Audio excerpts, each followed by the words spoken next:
அப்போஸ்தலனாகிய பவுல் கொரிந்தியருக்கு எழுதின முதலாம் நிருபம். 1 அதிகாரம். தேவனுடைய சித்தத்தினாலே இயேசு கிறிஸ்துவின் அப்போஸ்தலனாகும்படி அழைக்கப்பட்டவனாகிய பவுலும் சகோதரனாகிய சொஸ்தனேயும் கொரிந்துவிலே கிறிஸ்து இயேசுவுக்குள் பரிசுத்தமாக்கப்பட்டவர்களாயும் பரிசுத்தவான்களாகும்படி அழைக்கப்பட்டவர்களாயும் இருக்கிற தேவனுடைய சபைக்கும் எங்களுக்கும் தங்களுக்கும் ஆண்டவராயிருக்கிற நம்முடைய கர்த்தராகிய இயேசு கிறிஸ்துவின் நாமத்தை எங்கும் தொழுது கொள்ளுகிற அனைவருக்கும் எழுதுகிறதாவது, நம்முடைய பிதாவாகிய தேவனாலும் கர்த்தராகிய இயேசு கிறிஸ்துவினாலும் உங்களுக்கு கிருபையும் சமாதானமும் உண்டாவதாக. கிறிஸ்துவை பற்றிய சாட்சி உங்களுக்குள்ளே ஸ்திரப்படுத்தப்பட்டபடியே நீங்கள் இயேசு கிறிஸ்துவுக்குள்ளாய் எல்லா உபதேசத்திலும் எல்லா அறிவிலும் மற்றெல்லாவற்றிலும் சம்பூர்ணமுள்ளவர்களாக்கப்பட்டிருக்கிறபடியால் அவர் மூலமாய் உங்களுக்கு அளிக்கப்பட்ட தேவ கிருபைக்காக நான் உங்களை குறித்து எப்பொழுதும் என் தேவனை ஸ்தோத்திரிக்கிறேன். அப்படியே நீங்கள் யாதொரு வரத்திலும் குறைவில்லாதவர்களாய் நம்முடைய கர்த்தராகிய இயேசு கிறிஸ்து வெளிப்படுவதற்கு காத்திருக்கிறீர்கள். நம்முடைய கர்த்தராகிய இயேசு கிறிஸ்துவின் நாளிலே நீங்கள் குற்றஞ்சாட்டப்படாதவர்களாய் இருக்கும்படி முடிவு பரியந்தம் அவர் உங்களை ஸ்திரப்படுத்துவார். தம்முடைய குமாரனும் நம்முடைய கர்த்தருமாயிருக்கிற இயேசு கிறிஸ்துவுடனே ஐக்கியமாயிருப்பதற்கு உங்களை அழைத்த தேவன் உண்மையுள்ளவர். சகோதரரே, நீங்கள் எல்லாரும் ஒரே காரியத்தை பேசவும் பிரிவினைகள் இல்லாமல் ஏக மனதும் ஏக யோசனையும் உள்ளவர்களாய் சீர்பொருந்தி இருக்கவும் வேண்டுமென்று நம்முடைய கர்த்தராகிய இயேசு கிறிஸ்துவின் நாமத்தினாலே உங்களுக்கு புத்தி சொல்கிறேன். ஏனெனில் என் சகோதரரே, உங்களுக்குள்ளே வாக்குவாதங்கள் உண்டென்று குலோவேயாளின் வீட்டாரால் உங்களை குறித்து எனக்கு அறிவிக்கப்பட்டது.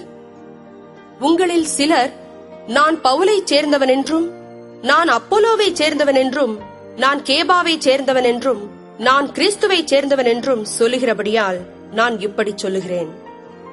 கிறிஸ்து பிரிந்திருக்கிறாரா? பவுலா உங்களுக்காக சிலுவையில் அறையப்பட்டான்? பவுலின் நாமத்தினாலேயா ஞானஸ்நானம் பெற்றீர்கள்?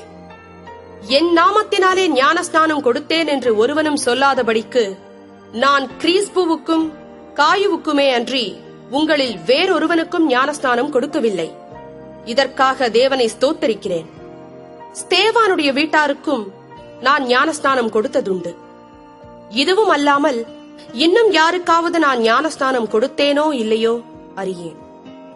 ஞானஸ்நானத்தை கொடுக்கும்படி கிறிஸ்து என்னை அனுப்பவில்லை, சுவிசேஷத்தை பிரசங்கிக்கவே அனுப்பினார். கிறிஸ்துவின் சிலுவை வீணாய் போகாதபடிக்கு சாதுரிய ஞானம் இல்லாமல் பிரசங்கிக்கவே அனுப்பினார். சிலுவையை பற்றிய உபதேசம் கெட்டுப் போகிறவர்களுக்கு பைத்தியமாயிருக்கிறது, ரட்சிக்கப்படுகிற நமக்கோ அது தேவ பலனாயிருக்கிறது. அந்தப்படி ஞானிகளுடைய ஞானத்தை நான் அழித்து புத்திசாலிகளுடைய புத்தியை அவமாக்குவேன் என்று எழுதியிருக்கிறது. ஞானி எங்கே? வேதபாரகன் எங்கே? இப்பிரபஞ்ச தர்க்க சாஸ்திரி எங்கே? இவ்வுலகத்தின் ஞானத்தை தேவன் பைத்தியமாக்கவில்லையா? எப்படியெனில் தேவ ஞானத்துக்கேற்றபடி உலகமானது சுய ஞானத்தினாலே தேவனை அறியாதிருக்கையில் பைத்தியமாக தோன்றுகிற பிரசங்கத்தினாலே விசுவாசிகளை ரட்சிக்க தேவனுக்கு பிரியமாயிற்று. யூதர்கள் அடையாளத்தை கேட்கிறார்கள், கிரேக்கர் ஞானத்தை தேடுகிறார்கள். நாங்களோ சிலுவையில் அறையப்பட்ட கிறிஸ்துவை பிரசங்கிக்கிறோம். அவர் யூதருக்கு இடரலாயும் கிரேக்கருக்கு பைத்தியமாயும் இருக்கிறார். ஆகிலும் யூதரானாலும் கிரேக்கரானாலும் எவர்கள் அழைக்கப்பட்டிருக்கிறார்களோ அவர்களுக்கு கிறிஸ்து தேவபலனும் தேவ ஞானமுமாயிருக்கிறார். இந்தப்படி தேவனுடைய பைத்தியம் என்னப்படுவது மனுஷருடைய ஞானத்திலும் அதிக ஞானமாயிருக்கிறது.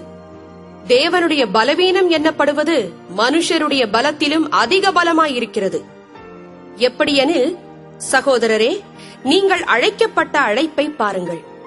மாம்சத்தின்படி ஞானிகள் அநேகர் இல்லை, வல்லவர்கள் அநேகர் இல்லை, பிரபுக்கள் அநேகர் இல்லை. ஞானிகளை வெட்கப்படுத்தும்படி தேவன் உலகத்தில் பைத்தியமானவைகளை தெரிந்து கொண்டார். பலமுள்ளவைகளை வெட்கப்படுத்தும்படி தேவன் உலகத்தில் பலவீனமானவைகளை தெரிந்து கொண்டார். உள்ளவைகளை அவமாக்கும்படி உலகத்தின் இழிவானவைகளையும் அற்பமாய் எண்ணப்பட்டவைகளையும் இல்லாதவைகளையும் தேவன் தெரிந்து கொண்டார். மாம்சமான எவனும் தேவனுக்கு முன்பாக பெருமை பாராட்டாதபடிக்கு அப்படிச் செய்தார். அந்தப்படி நீங்கள் அவராலே கிறிஸ்து இயேசுவுட்குட்பட்டிருக்கிறீர்கள். எழுதியிருக்கிறபடி மேன்மை பாராட்டுகிறவன் கர்த்தரை குறித்தே மேன்மை பாராட்டத்தக்கதாக அவரே தேவனால் நமக்கு ஞானமும் நீதியும் பரிசுத்தமும் 2ஆம் அதிகாரம். சகோதரரே, நான் உங்களிடத்தில் வந்தபோது தேவனை பற்றிய சாட்சியை சிறந்த வசனிப்போடாவது ஞானத்தோடாவது அறிவிக்கிறவனாக வரவில்லை. இயேசு கிறிஸ்துவை சிலுவையில் அறையப்பட்ட அவரையே அன்றி வேறொன்றையும் உங்களுக்குள்ளே அறியாதிருக்க தீர்மானித்திருந்தேன். அல்லாமலும் நான் பலவீனத்தோடும் பயத்தோடும் மிகுந்த நடுக்கத்தோடும் உங்களிடத்தில் இருந்தேன். உங்கள் விசுவாசம் மனுஷருடைய ஞானத்தில் அல்ல, தேவனுடைய பலத்தில் நிற்கும்படிக்கு என் பேச்சும் என் பிரசங்கமும் மனுஷ ஞானத்திற்குரிய நயவசனம் உள்ளதாயிராமல் ஆவியினாலும் பலத்தினாலும் உறுதிப்படுத்தப்பட்டதாயிருந்தது. அப்படி இருந்தும் தேறினவர்களுக்குள்ளே ஞானத்தை பேசுகிறோம்.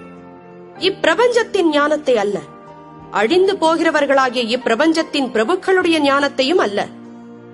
உலக தோற்றத்திற்கு முன்னே தேவன் நம்முடைய மகிமைக்காக ஏற்படுத்தினதும் மறைக்கப்பட்டதுமாயிருந்த ரகசியமான தேவ ஞானத்தையே பேசுகிறோம். அதை இப்பிரபஞ்சத்து பிரபுக்களில் ஒருவனும் அறியவில்லை. அறிந்தார்களானால் மகிமையின் கர்த்தரை அவர்கள் சிலுவையில் அறைய மாட்டார்களே. எழுதியிருக்கிறபடி தேவன் தம்மில் அன்பு கூறுகிறவர்களுக்கு ஆயத்தம் பண்ணினவைகளை கண் காணவும் இல்லை, காது கேட்கவும் இல்லை, அவைகள் மனுஷருடைய இருதயத்தில் தோன்றவும் இல்லை. நமக்கோ தேவன் அவைகளை தமது ஆவியினாலே வெளிப்படுத்தினார். அந்த ஆவியானவர் எல்லாவற்றையும் தேவனுடைய ஆழங்களையும் ஆராய்ந்திருக்கிறார். மனுஷனில் உள்ள ஆவியே அன்றி மனுஷரில் எவன் மனுஷனுக்குரியவைகளை அறிவான்? அப்படிப்போல தேவனுடைய ஆவியே அன்றி ஒருவனும் தேவனுக்குரியவைகளை அறிய மாட்டான். நாங்களோ உலகத்தின் ஆவியை பெறாமல் தேவனால் எங்களுக்கு அருளப்பட்டவைகளை அறியும்படிக்கு தேவனிலிருந்து புறப்படுகிற ஆவியையே பெற்றோம். அவைகளை நாங்கள் மனுஷ ஞானம் போதிக்கிற வார்த்தைகளாலே பேசாமல் பரிசுத்த ஆவி போதிக்கிற வார்த்தைகளாலே பேசி ஆவிக்குரியவைகளை ஆவிக்குரியவைகளோடே சம்பந்தப்படுத்தி காண்பிக்கிறோம். ஜென்ம சுபாவமான மனுஷனோ தேவனுடைய ஆவிக்குரியவைகளை ஏற்றுக்கொள்ளான். அவைகள் அவனுக்கு பைத்தியமாக தோன்றும். அவைகள் ஆவிக்கேற்ற பிரகாரமாய் ஆராய்ந்து நிதானிக்கப்படுகிறவைகளானதால் அவைகளை அறியவும் மாட்டான். ஆவிக்குரியவன் எல்லாவற்றையும் ஆராய்ந்து நிதானிக்கிறான். ஆனாலும் அவன் மற்றொருவனாலும் ஆராய்ந்து நிதானிக்கப்படான். கர்த்தருக்கு போதிக்கத்தக்கதாக அவருடைய சிந்தையை அறிந்தவன் யார்? எங்களுக்கோ கிறிஸ்துவின் சிந்தை உண்டாயிருக்கிறது. 3ஆம் அதிகாரம். மேலும் சகோதரரே, நான் உங்களை ஆவிக்குரியவர்கள் என்று எண்ணி உங்களுடனே பேசக்கூடாமல் மாம்சத்துக்குரியவர்கள் என்றும் கிறிஸ்துவுக்குள் குழந்தைகள் என்றும் எண்ணி பேச வேண்டியதாயிற்று. நீங்கள் பலனில்லாதவர்களானதால் உங்களுக்கு போஜனம் கொடாமல் பாலை குடிக்க கொடுத்தேன். இன்னமும் நீங்கள் மாம்சத்துக்குரியவர்களாயிருக்கிறபடியால் இப்பொழுதும் உங்களுக்கு பலன் இல்லை. பொறாமையும் வாக்குவாதமும் பேதங்களும் உங்களுக்குள் இருக்கிறபடியால் நீங்கள் மாம்சத்திற்குரியவர்களாயிருந்து மனுஷ மார்க்கமாய் நடக்கிறீர்கள் அல்லவா? ஒருவன் நான் பவுலைச் சேர்ந்தவன் என்றும் வேறொருவன் நான் அப்பல்லோவைச் சேர்ந்தவன் என்றும் சொல்லுகிறபடியால் நீங்கள் மாம்சத்திற்குரியவர்கள் அல்லவா? பவுல் யார்? அப்பல்லோ யார்? கர்த்தர் அவனவனுக்கு அருள் அளித்தபடியே நீங்கள் விசுவாசிக்கிறதற்கு ஏதுவாயிருந்த ஊழியக்காரர் தானே. நான் நட்டேன், அப்பல்லோ நீர் பாய்ச்சினான், தேவனே விளையச் செய்தார். அப்படியிருக்க நடுகிறவனாலும் ஒன்றுமில்லை, நீர் பாய்ச்சுகிறவனாலும் ஒன்றுமில்லை, விளையச் செய்கிற தேவனாலே எல்லாமாகும். மேலும் நடுகிறவனும் நீர் பாய்ச்சுகிறவனும் ஒன்றாயிருக்கிறார்கள். அவனவன் தன் தன் வேலைக்கு தக்கதாய் கூலியைப் பெறுவான். நாங்கள் தேவனுக்கு உடன் வேலையாட்களாயிருக்கிறோம். நீங்கள் தேவனுடைய பண்ணையும் தேவனுடைய மாளிகையுமாயிருக்கிறீர்கள். எனக்கு அளிக்கப்பட்ட தேவ கிருபையின்படியே புத்தியுள்ள சிற்பாசாரியைப் போல அஸ்திபாரம் போட்டேன். வேறொருவன் அதின்மேல் கட்டுகிறான். அவனவன் தான் அதின்மேல் இன்னவிதமாய் கட்டுகிறான் என்று பார்க்க கடவன். போடப்பட்டிருக்கிற அஸ்திபாரமாகிய இயேசு கிறிஸ்துவை அல்லாமல் வேறே அஸ்திபாரத்தை போட ஒருவனாலும் கூடாது. ஒருவன் அந்த அஸ்திபாரத்தின் மேல் பொன், வெள்ளி, விலையேறப் பெற்ற கல், மரம், புல், வைக்கோல் ஆகிய இவைகளை கட்டினால் அவனவனுடைய வேலைப்பாடு வெளியாகும். நாளானது அதை விளங்கப் பண்ணும். ஏனெனில் அது அக்கினியினாலே வெளிப்படுத்தப்படும். அவனவனுடைய வேலைப்பாடு எத்தன்மையுள்ளதென்று அக்கினியானது பரிசோதிக்கும். அதின்மேல் ஒருவன் கட்டினது நிலைத்தால் அவன் கூலியை பெறுவான். ஒருவன் கட்டினது வெந்து போனால் அவன் நஷ்டமடைவான். அவனோ ரட்சிக்கப்படுவான், அதுவும் அக்கினியில் அகப்பட்டு தப்பினது போல் இருக்கும். நீங்கள் தேவனுடைய ஆலயமாய் இருக்கிறீர்கள் என்றும் தேவனுடைய ஆவி உங்களில் வாசமாய் இருக்கிறார் என்றும் அறியாதிருக்கிறீர்களா? ஒருவன் தேவனுடைய ஆலயத்தை கெடுத்தால் அவனை தேவன் கெடுப்பார். தேவனுடைய ஆலயம் பரிசுத்தமாயிருக்கிறது, நீங்களே அந்த ஆலயம். ஒருவனும் தன்னைத்தானே வஞ்சியாதிருப்பானாக. இவ்வுலகத்திலே உங்களில் ஒருவன் தன்னை ஞானி என்று எண்ணினால் அவன் ஞானியாகும்படிக்கு பைத்தியக்காரனாக கடவன். இவ்வுலகத்தின் ஞானம் தேவனுக்கு முன்பாக பைத்தியமாயிருக்கிறது. அப்படியே ஞானிகளை அவர்களுடைய தந்திரத்திலே பிடிக்கிறார் என்றும் ஞானிகளுடைய சிந்தனைகள் வீணாயிருக்கிறதென்று கர்த்தர் அறிந்திருக்கிறார் என்றும் எழுதியிருக்கிறது. இப்படி இருக்க ஒருவனும் மனுஷரை குறித்து மேன்மை பாராட்டாதிருப்பானாக. எல்லாம் உங்களுடையதே. பவுலாகிலும் அப்பல்லோவாகிலும் கேபாவாகிலும் உலகமாகிலும் ஜீவனாகிலும் மரணமாகிலும் நிகழ்காரியங்களாகிலும் வருங்காரியங்களாகிலும் எல்லாம் உங்களுடையது. நீங்கள் கிறிஸ்துவனுடையவர்கள், கிறிஸ்து தேவனுடையவர். 4ஆம் அதிகாரம். இப்படியாக எந்த மனுஷனும் எங்களை கிறிஸ்துவின் ஊழியக்காரர் என்றும் தேவனுடைய ரகசியங்களின் உக்கிரானக்காரர் என்றும் எண்ணிக்கொள்ள கடவன். மேலும் உக்கிரானக்காரன் உண்மையுள்ளவன் என்று காணப்படுவது அவனுக்கு அவசியமாம். ஆயினும் நான் உங்களாலேயாவது மனுஷருடைய நியாய நாளின் விசாரணையினாலேயாவது தீர்ப்பை பெறுவது எனக்கு மிகவும் அற்ப காரியமாயிருக்கிறது. நானும் என்னை குறித்து தீர்ப்பு சொல்லுகிறது இல்லை. என்னிடத்தில் நான் யாதொரு குற்றத்தையும் அறியேன். ஆகிலும் அதனாலே நான் நீதிமானாகிறதில்லை. என்னை நியாயம் விசாரிக்கிறவர் கர்த்தரே. ஆனதால் கர்த்தர் வருமளவும் நீங்கள் காலத்துக்கு முன்னே யாதொன்றை குறித்தும் தீர்ப்பு சொல்லாதிருங்கள். இருளில் மறைந்திருக்கிறவைகளை அவர் வெளியரங்கமாக்கி இருதயங்களின் யோசனைகளையும் வெளிப்படுத்துவார். அப்பொழுது அவனவனுக்குரிய புகழ்ச்சி தேவனால் உண்டாகும். சகோதரரே, எழுதப்பட்டதற்கு மிஞ்சி எண்ண வேண்டாம் என்று நீங்கள் எங்களாலே கற்றுக்கொள்ளவும், ஒருவனும் ஒருவன் நிமித்தம் மற்றொருவனுக்கு விரோதமாய் இருமாப்படையாதிருக்கவும் நான் உங்கள் நிமித்தம் என்னையும் அப்போலோவையும் திருஷ்டாந்தமாக வைத்து இவைகளை எழுதினேன். அன்றியும் உன்னை விசேஷித்தவனாகும்படி செய்கிறவர் யார்? உனக்கு உண்டாயிருக்கிறவைகளில் நீ பெற்றுக்கொள்ளாதது யாது?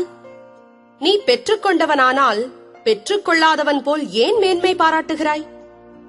இப்பொழுது திருப்தி அடைந்திருக்கிறீர்களே, இப்பொழுது ஐஸ்வர்யவான்களாயிருக்கிறீர்களே, எங்களை அல்லாமல் ஆளுகிறீர்களே, நீங்கள் ஆளுகிறவர்களானால் நலமாயிருக்கும். அப்பொழுது உங்களுடனே கூட நாங்களும் ஆளுவோமே. எங்களுக்கு தோன்றுகிறபடி தேவன் அப்போஸ்தலர்களாகிய எங்களை மரணத்துக்கு குறிக்கப்பட்டவர்கள் போல கடைசியானவர்களாய் காணப்பட பண்ணினார். நாங்கள் உலகத்துக்கும் தூதருக்கும் மனுஷருக்கும் வேடிக்கையானோம். நாங்கள் கிறிஸ்துவ நிமித்தம் பைத்தியக்காரர், நீங்கள் கிறிஸ்துவில் புத்திசாலிகள். நாங்கள் பலவீனர், நீங்கள் பலவான்கள். நீங்கள் கனவான்கள், நாங்கள் கனவீனர். இந்நேரம் வரைக்கும் பசியுள்ளவர்களும் தாகமுள்ளவர்களும் நிர்வாணிகளும் குட்டுண்டவர்களும் தங்க இடமில்லாதவர்களுமாயிருக்கிறோம். எங்கள் கைகளினாலே வேலை செய்து பாடுபடுகிறோம். வையப்பட்டு ஆசீர்வதிக்கிறோம், துன்பப்பட்டு சகிக்கிறோம், தூஷிக்கப்பட்டு வேண்டிக் கொள்ளுகிறோம். இந்நாள் வரைக்கும் உலகத்தின் குப்பையைப் போலவும் எல்லாரும் துடைத்து போடுகிற அழுக்கைப் போலவும் ஆனோம். உங்களை வெட்கப்படுத்தும்படிக்கு நான் இவைகளை எழுதவில்லை. நீங்கள் எனக்கு பிரியமான பிள்ளைகள் என்று உங்களுக்கு புத்தி சொல்கிறேன். கிறிஸ்துவுக்குள் 10,000 உபாத்தியாயர்கள் உங்களுக்கு இருந்தாலும் தகப்பன்மார் அநேகர் உங்களுக்கு இல்லையே. கிறிஸ்து இயேசுவுக்குள் சுவிசேஷத்தினால் நான் உங்களை பெற்றேன். ஆகையால் என்னை பின்பற்றுகிறவர்கள் ஆகுங்கள் என்று உங்களுக்கு புத்தி சொல்லுகிறேன்.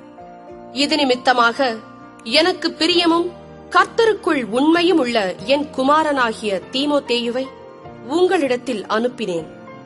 நான் எங்கும் எந்த சபையிலும் போதித்து வருகிற பிரகாரம் கிறிஸ்துவுக்குள்ளான என் நடக்கைகளை அவன் உங்களுக்கு ஞாபகப்படுத்துவான்.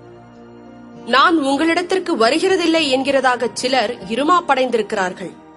ஆகிலும் கர்த்தருக்கு சித்தமானால் நான் சீக்கிரமாய் உங்களிடத்திற்கு வந்து இருமாப்படைந்திருக்கிறவர்களுடைய பேச்சை அல்ல, அவர்களுடைய பலத்தையே அறிந்து கொள்வேன். தேவனுடைய ராஜ்யம் பேச்சிலே அல்ல, பலத்திலே உண்டாயிருக்கிறது. உங்களுக்கு என்ன வேண்டும்?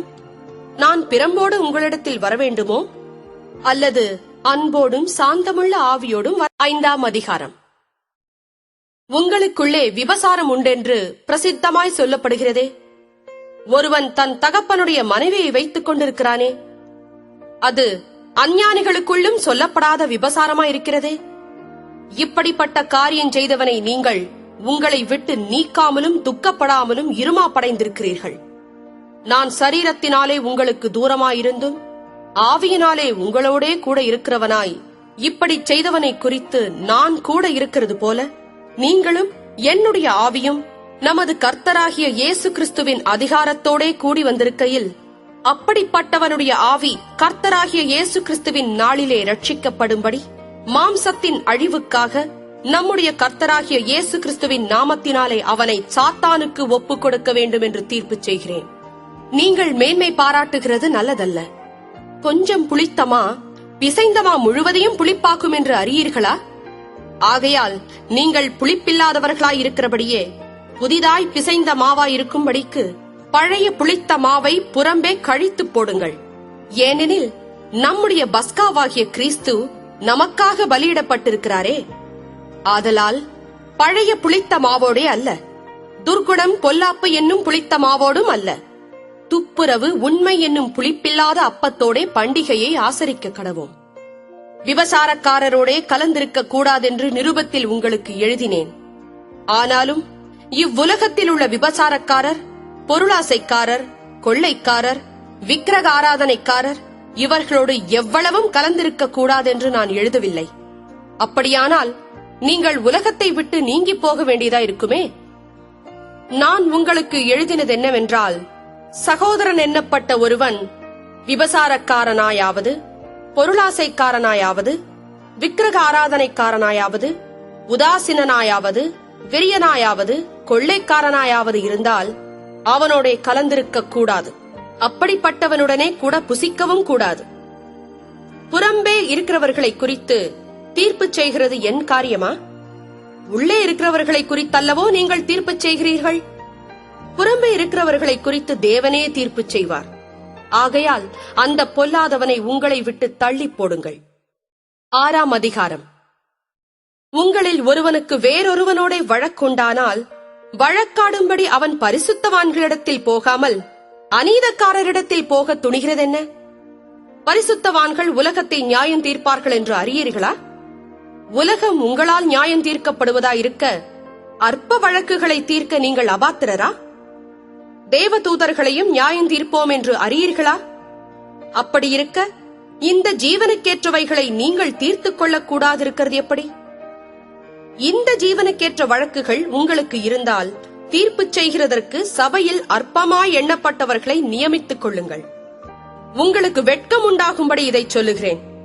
சகோதரனுக்கும் சகோதரனுக்கும் உண்டான வழக்கை தீர்க்கத்தக்க விவேகி ஒருவனாகிலும் உங்களுக்குள் இல்லையா? சகோதரனோடே சகோதரன் வழக்காடுகிறான். அவிசுவாசிகளுக்கு முன்பாகவும் அப்படி செய்கிறான். நீங்கள் ஒருவரோடொருவர் வழக்காடுகிறது எவ்விதத்திலும் குற்றமாயிருக்கிறது. அப்படி செய்கிறதை விட நீங்கள் ஏன் அநியாயத்தை சகித்துக் கொள்ளுகிறதில்லை? ஏன் நஷ்டத்தை பொறுத்துக் கொள்ளுகிறதில்லை? நீங்களே அநியாயம் செய்கிறீர்கள், நஷ்டப்படுத்துகிறீர்கள், சகோதரருக்கும் அப்படி செய்கிறீர்களே. அநியாயக்காரர் தேவனுடைய ராஜ்யத்தை சுதந்திரிப்பதில்லை என்று அறியீர்களா? வஞ்சிக்கப்படாதிருங்கள்.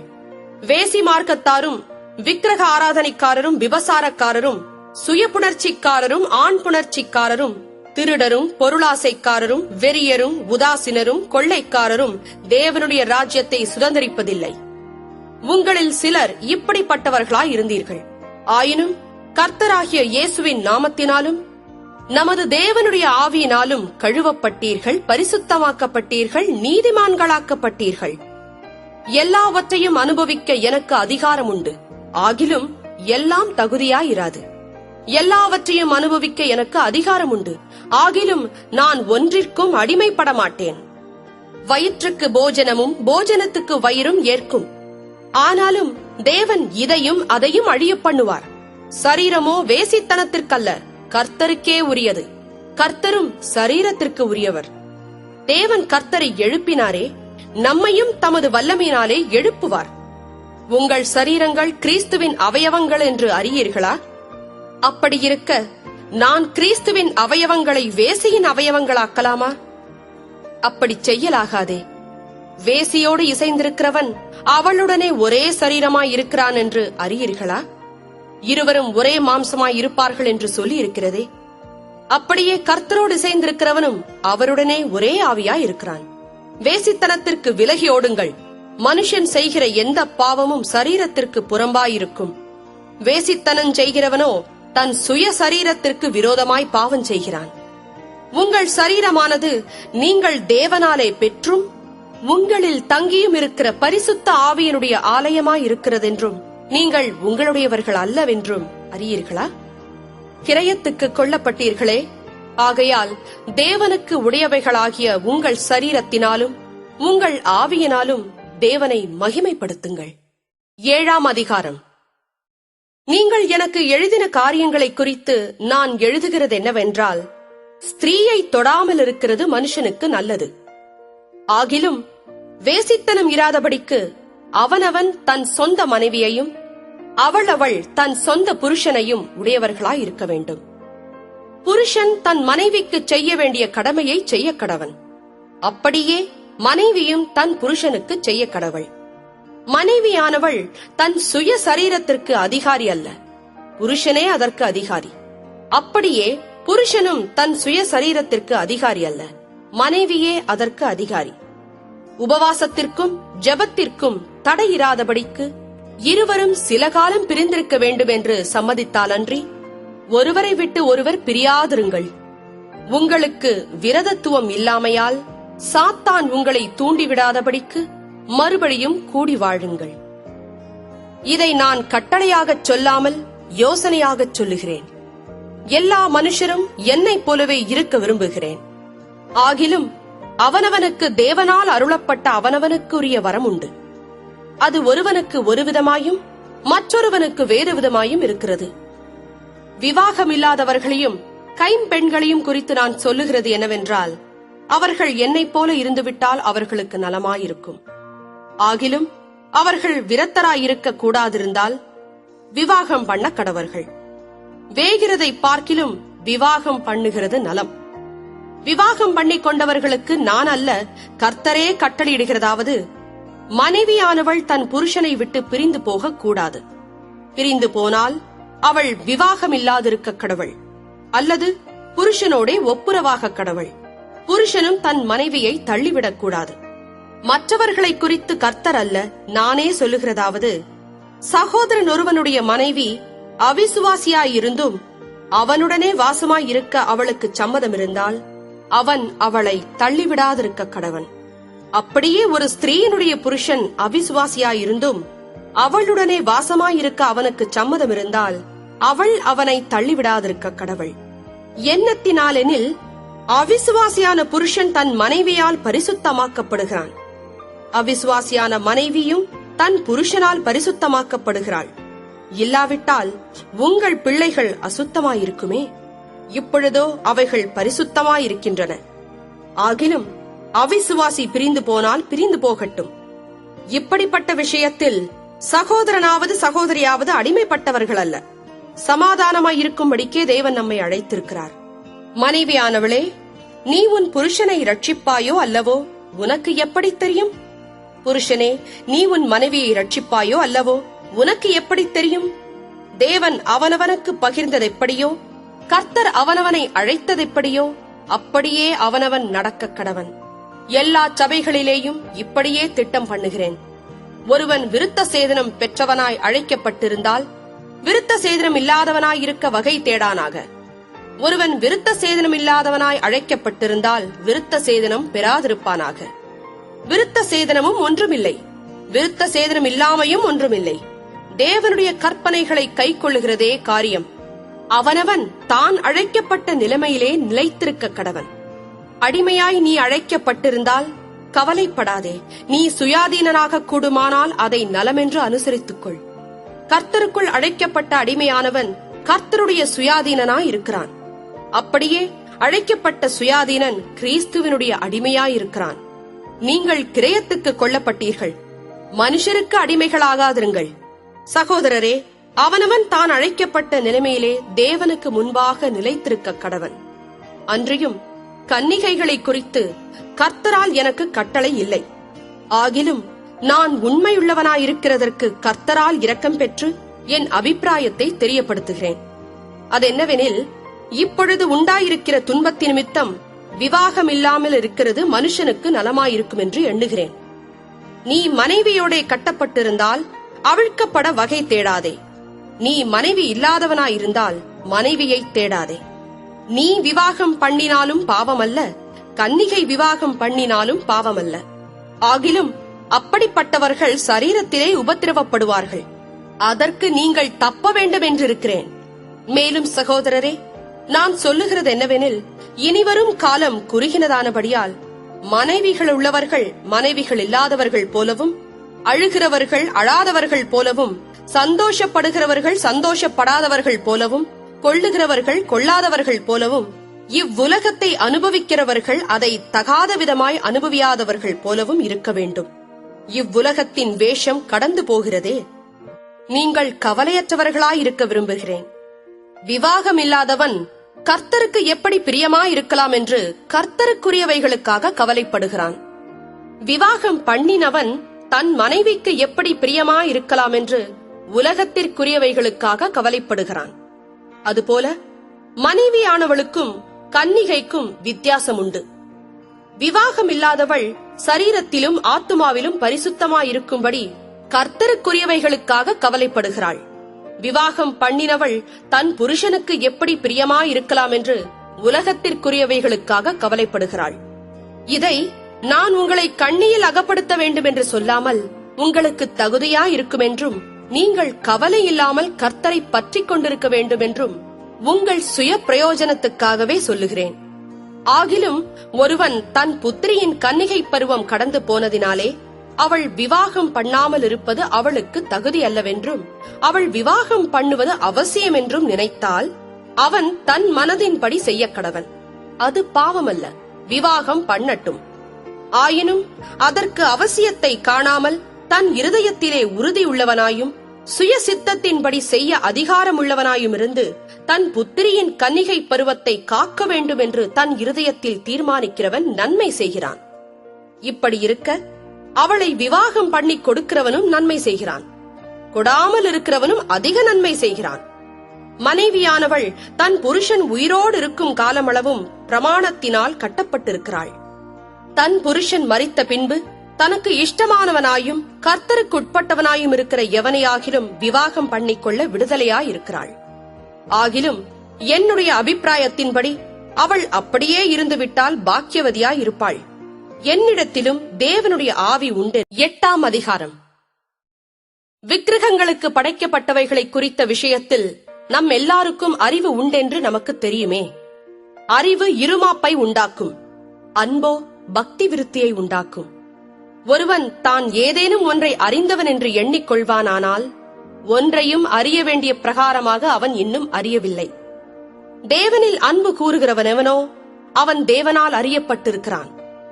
விக்கிரகங்களுக்கு படைக்கப்பட்டவைகளை புசிக்கிற விஷயத்தை பற்றி உலகத்திலே விக்கிரகமானது ஒன்றுமில்லை என்றும், ஒருவரே அன்றி வேறொரு தேவன் இல்லை என்றும் அறிந்திருக்கிறோம். வானத்திலேயும் பூமியிலேயும் தேவர்கள் எண்ணப்படுகிறவர்கள் உண்டு. இப்படி அநேக தேவர்களும் அநேக கர்த்தாக்களும் உண்டாயிருந்தாலும் பிதாவாகிய ஒரே தேவன் நமக்குண்டு, அவராலே சகலமும் உண்டாயிருக்கிறது. அவருக்கென்று நாமும் உண்டாயிருக்கிறோம். இயேசு கிறிஸ்து என்னும் ஒரே கர்த்தரும் நமக்குண்டு. அவர் மூலமாய் சகலமும் உண்டாயிருக்கிறது. அவர் மூலமாய் நாமும் உண்டாயிருக்கிறோம். ஆகிலும் இந்த அறிவு எல்லாரிடத்திலும் இல்லை. சிலர் இன்றைய வரைக்கும் விக்கிரகத்தை ஒரு பொருளென்று எண்ணி விக்கிரகத்துக்கு படைக்கப்பட்டதை புசிக்கிறார்கள். அவர்களுடைய மனசாட்சி பலவீனமாயிருப்பதால் அசுசிப்படுகிறது. போஜனமானது நம்மை தேவனுக்கு உகந்தவர்களாக்க மாட்டாது. எண்ணத்தினாலெனில் புசிப்பதினால் நமக்கு ஒரு மேன்மையும் இல்லை, புசியாதிருப்பதினால் நமக்கு ஒரு குறைவும் இல்லை. ஆகிலும் இதை குறித்து உங்களுக்கு உண்டாயிருக்கிற அதிகாரம் எவ்விதத்திலும் பலவீனருக்கு தடுக்கலாகாதபடிக்கு பாருங்கள். எப்படியெனில், அறிவுள்ளவனாகிய உன்னை விக்கிரக கோவிலிலே பந்தியிருக்க ஒருவன் கண்டால், பலவீனனாயிருக்கிற அவனுடைய மனசாட்சி விக்கிரகங்களுக்கு படைக்கப்பட்டவைகளை புசிப்பதற்கு துணிவு கொள்ளும் அல்லவா? பலவீனமுள்ள சகோதரன் உன் அறிவு நிமித்தம் கெட்டுப்போகலாமா? அவனுக்காக கிறிஸ்து மரித்தாரே. இப்படி சகோதரருக்கு விரோதமாய் பாவம் செய்து பலவீனமுள்ள அவர்களுடைய மனசாட்சியை புண்படுத்துகிறதினாலே நீங்கள் கிறிஸ்துவுக்கு விரோதமாய் பாவம் செய்கிறீர்கள். ஆதலால் போஜனம் என் சகோதரனுக்கு இடரல் உண்டாக்கினால், நான் என் சகோதரனுக்கு இடரல் உண்டாக்காதபடிக்கு என்றைக்கும் மாம்சம் புசியாதிருப்பேன். 9ஆம் அதிகாரம். நான் அப்போஸ்தலன் அல்லவா? நான் சுயாதீனன் அல்லவா? நம்முடைய கர்த்தராகிய இயேசு கிறிஸ்துவை நான் தரிசிக்கவில்லையா? கர்த்தருக்குள் நீங்கள் என் கிரியையாயிருக்கிறீர்கள் அல்லவா? நான் மற்றவர்களுக்கு அப்போஸ்தலனாயிராவிட்டாலும் உங்களுக்கல்லவோ அப்போஸ்தலனாயிருக்கிறேன். கர்த்தருக்குள் நீங்கள் என் அப்போஸ்தல ஊழியத்திற்கு முத்திரையாயிருக்கிறீர்களே.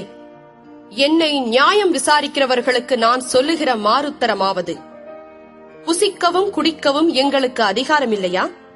மற்ற அப்போஸ்தலரும் கர்த்தருடைய சகோதரரும் கேபாவும் செய்கிறது போல மனைவி ஆகிய ஒரு சகோதரியை கூட்டிக் கொண்டு திரிய எங்களுக்கும் அதிகாரம் இல்லையா? அல்லது கைத்தொழில் செய்யாதிருக்கிறதற்கு எனக்கும் பர்னபாவுக்கும் மாத்திரந்தானா அதிகாரம் இல்லை? எவன் தன் சொந்த பணத்தை செலவழித்து தண்டிலே சேவகம் பண்ணுவான்? எவன் திராட்சத் தோட்டத்தை உண்டாக்கி அதன் கனியில் புசியாதிருப்பான்? எவன் மந்தையை மேய்த்து அதன் பாலை சாப்பிடாதிருப்பான்? இவைகளை மனுஷர் வழக்கத்தின்படி சொல்லுகிறேனோ? நியாயப்பிரமாணமும் இவைகளை சொல்லுகிறதில்லையா? போரடிக்கிற மாட்டை வாய் கட்டாயாக என்று மோசேயின் பிரமாணத்திலே எழுதியிருக்கிறதே. தேவன் மாடுகளுக்காகவே கவலையாயிருக்கிறாரோ? நமக்காகத்தான் இதை சொல்லுகிறாரோ? உழுகிறவன் நம்பிக்கையோடே உழவும், போரடிக்கிறவன் தான் நம்புகிறதில் பங்கடைவேன் என்கிற நம்பிக்கையோடே போரடிக்கவும் வேண்டியதே. ஆகையால் அது நமக்காகவே எழுதியிருக்கிறது. நாங்கள் உங்களுக்கு ஞான நன்மைகளை விதைத்திருக்க உங்கள் சரீர நன்மைகளை அறுத்தால் அது பெரிய காரியமா? மற்றவர்கள் உங்களிடத்திலே இந்த அதிகாரத்தை செலுத்தினால் அவர்களிலும் நாங்கள் அதிகமாய் செலுத்தலாம் அல்லவா? அப்படியிருந்தும் கிறிஸ்துவின் சுவிசேஷத்திற்கு யாதொரு தடையும் உண்டாகாதபடிக்கு நாங்கள் இந்த அதிகாரத்தை செலுத்தாமல் எல்லா பாடும் படுகிறோம்.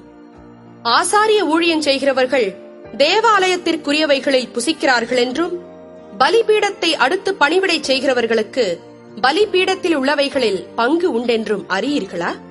அந்தப்படியே சுவிசேஷத்தை அறிவிக்கிறவர்களுக்கு சுவிசேஷத்தினாலே பிழைப்பு உண்டாக வேண்டும் என்று கர்த்தரும் கட்டளையிட்டிருக்கிறார். அப்படியிருந்தும் நான் இவைகளில் ஒன்றையும் அனுபவிக்கவில்லை. இப்படி எனக்கு நடக்க வேண்டும் என்று இவைகளை நான் எழுதுகிறதும் இல்லை. என் மேன்மை பாராட்டலை ஒருவன் அவத்தமாக்குகிறதை பார்க்கிலும் சாகிறது எனக்கு நலமாயிருக்கும். சுவிசேஷத்தை நான் பிரசங்கித்து வந்தும் மேன்மை பாராட்ட எனக்கு இடமில்லை. அது என் மேல் விழுந்த கடமையாயிருக்கிறது. சுவிசேஷத்தை நான் பிரசங்கியாதிருந்தால் எனக்கு ஐயோ! நான் உற்சாகமாய் அப்படி செய்தால் எனக்கு பலனுண்டு. உற்சாகமில்லாதவனாய் செய்தாலும் உக்ரான உத்தியோகம் எனக்கு ஒப்புவிக்கப்பட்டிருக்கிறதே. ஆதலால் எனக்கு பலன் என்ன? நான் சுவிசேஷத்தை பிரசங்கிக்கையில் அதை பற்றி எனக்கு உண்டாயிருக்கிற அதிகாரத்தை முற்றிலும் செலுத்தாமல் கிறிஸ்துவின் சுவிசேஷத்தை செலவில்லாமல் ஸ்தாபிப்பதே எனக்கு பலன்.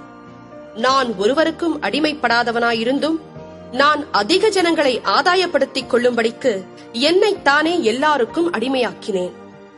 யூதரை ஆதாயப்படுத்திக் கொள்ளும்படிக்கு யூதருக்கு யூதனை போலவும், நியாயப்பிரமாணத்துக்கு கீழ்ப்பட்டவர்களை ஆதாயப்படுத்திக் கொள்ளும்படிக்கு நியாயப்பிரமாணத்துக்கு கீழ்ப்பட்டவனை போலவும் ஆனேன். நியாயப்பிரமாணம் இல்லாதவர்களை ஆதாயப்படுத்திக் கொள்ளும்படிக்கு அவர்களுக்கு நியாயப்பிரமாணம் இல்லாதவனைப் போலவும் ஆனேன். அப்படியிருந்தும் நான் தேவனுக்கு முன்பாக நியாயப்பிரமாணம் இல்லாதவனாயிராமல் கிறிஸ்துவின் பிரமாணத்துக்குள்ளானவனாயிருக்கிறேன். பலவீனரை ஆதாயப்படுத்திக் கொள்ளும்படிக்கு பலவீனருக்கு பலவீனனைப் போலானேன். எப்படியாகிலும் சிலரை ரட்சிக்கும்படிக்கு நான் எல்லாருக்கும் எல்லாம் ஆனேன். சுவிசேஷத்தில் நான் உடன் பங்காளியாகும்படிக்கு அது நிமித்தமே இப்படி செய்கிறேன். பந்தயச் சாலையில் ஓடுகிறவர்கள் எல்லாரும் ஓடுவார்கள், ஆகிலும் ஒருவனே பந்தயத்தை பெறுவான் என்று அறியீர்களா? நீங்கள் பெற்றுக்கொள்ளத்தக்கதாக ஓடுங்கள். பந்தயத்திற்கு போராடுகிற யாவரும் எல்லாவற்றிலேயும் இச்சையடக்கமாயிருப்பார்கள். அவர்கள் அழிவுள்ள கிரீடத்தை பெறும்படிக்கு அப்படிச் செய்கிறார்கள். நாமோ அழிவில்லாத கிரீடத்தை பெறும்படிக்கு அப்படிச் செய்கிறோம். ஆதலால் நான் நிச்சயமில்லாதவனாக ஓடேன், ஆகாயத்தை அடிக்கிறவனாக சிலம்பம் பண்ணேன். மற்றவர்களுக்கு பிரசங்கம் பண்ணுகிற நான் தானே ஆகாதவனாய் போகாதபடிக்கு என் சரீரத்தை ஒடுக்கி கீழ்ப்படுத்து. 10ஆம் அதிகாரம். இப்படி இருக்க சகோதரரே, நீங்கள் எவைகளை அறிய வேண்டும் என்று இருக்கிறேன் என்றால், நம்முடைய பிதாக்கள் எல்லாரும் மேகத்துக்கு கீழாயிருந்தார்கள். எல்லாரும் சமுத்திரத்தின் வழியாய் நடந்து வந்தார்கள். எல்லாரும் மோசேக்குள்ளாக மேகத்தினாலும் சமுத்திரத்தினாலும் ஞானஸ்நானம் பண்ணப்பட்டார்கள். எல்லாரும் ஒரே ஞான போஜனத்தை புசித்தார்கள். எல்லாரும் ஒரே ஞான பானத்தை குடித்தார்கள். எப்படியெனில் அவர்களோட கூட சென்ற ஞான கன்மலையின் தண்ணீரை குடித்தார்கள். அந்த கன்மலை கிறிஸ்துவே. அப்படியிருந்தும் அவர்களில் அதிகமான பேர்களிடத்தில் தேவன் பிரியமாயிருந்ததில்லை. ஆதலால் வனாந்தரத்திலே அவர்கள் அழிக்கப்பட்டார்கள். அவர்கள் இச்சித்தது போல நாமும் பொல்லாங்கானவைகளை இச்சியாதபடிக்கு இவைகள் நமக்கு திருஷ்டாந்தங்களாய் இருக்கிறது. ஜனங்கள் புசிக்கவும் குடிக்கவும் உட்கார்ந்து விளையாட எழுந்திருந்தார்கள் என்று எழுதியிருக்கிறபடி அவர்களில் சிலர் விக்கிரக ஆராதனைக்காரரானது போல நீங்களும் ஆகாதிருங்கள். அவர்களில் சிலர் வேசித்தனம் பண்ணி ஒரே நாளில் 23,000 பேர் விழுந்து போனார்கள். அதுபோல நாமும் வேசித்தனம் பண்ணாதிருப்போமாக. அவர்களில் சிலர் கிறிஸ்துவை பரீட்சை பார்த்து பாம்புகளால் அழிக்கப்பட்டார்கள். அதுபோல நாமும் கிறிஸ்துவை பரீட்சை பாராதிருப்போமாக. அவர்களில் சிலர் முறுமுறுத்து சங்காரக்காரனாலே அழிக்கப்பட்டார்கள். அதுபோல நீங்களும் முறுமுறுக்காதிருங்கள். இவைகளெல்லாம் திருஷ்டாந்தங்களாக அவர்களுக்கு சம்பவித்தது. உலகத்தின் முடிவு காலத்தில் உள்ள நமக்கு எச்சரிப்புண்டாகும்படி எழுதப்பட்டும் இருக்கிறது.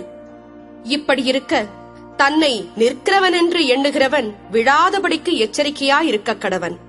மனுஷருக்கு நேரிடுகிற சோதனையே அல்லாமல் வேறே சோதனை உங்களுக்கு நேரிடவில்லை. தேவன் உண்மையுள்ளவராயிருக்கிறார். உங்கள் திராணிக்கு மேலாக நீங்கள் சோதிக்கப்படுகிறதற்கு அவர் இடங்கொடாமல் சோதனையை தாங்கத்தக்கதாக சோதனையோடு கூட அதற்கு தப்பிக்கொள்ளும்படியான போக்கையும் உண்டாக்குவார். ஆகையால் எனக்கு பிரியமானவர்களே, விக்கிரக ஆராதனைக்கு விலகி ஓடுங்கள். உங்களை புத்திமான்கள் என்று எண்ணி பேசுகிறேன். நான் சொல்லுகிறதை நீங்களே நிதானித்து பாருங்கள். நாம் ஆசீர்வதிக்கிற ஆசீர்வாதத்தின் பாத்திரம் கிறிஸ்துவனுடைய இரத்தத்தின் ஐக்கியமாயிருக்கிறதல்லவா? நாம் பிட்கிற அப்பம் கிறிஸ்துவனுடைய சரீரத்தின் ஐக்கியமாயிருக்கிறதல்லவா? அந்த ஒரே அப்பத்தில் நாம் எல்லாரும் பங்கு பெறுகிறபடியால் அநேகரான நாம் ஒரே அப்பமும் ஒரே சரீரமுமாய் இருக்கிறோம். மாம்சத்தின்படியான இஸ்ரவேலரை பாருங்கள். பலிகளை புசிக்கிறவர்கள் பலிபீடத்தோட ஐக்கியமாயிருக்கிறார்கள் அல்லவா? இப்படி இருக்க விக்கிரகம் ஒரு பொருள் என்றும் விக்கிரகத்துக்கு படைக்கப்பட்டது ஒரு பொருள் என்றும் நான் சொல்லுகிறேனோ? அஞ்ஞானிகள் பலியிடுகிறவைகளை தேவனுக்கல்ல பேய்களுக்கே பலியிடுகிறார்கள் என்று சொல்லுகிறேன்.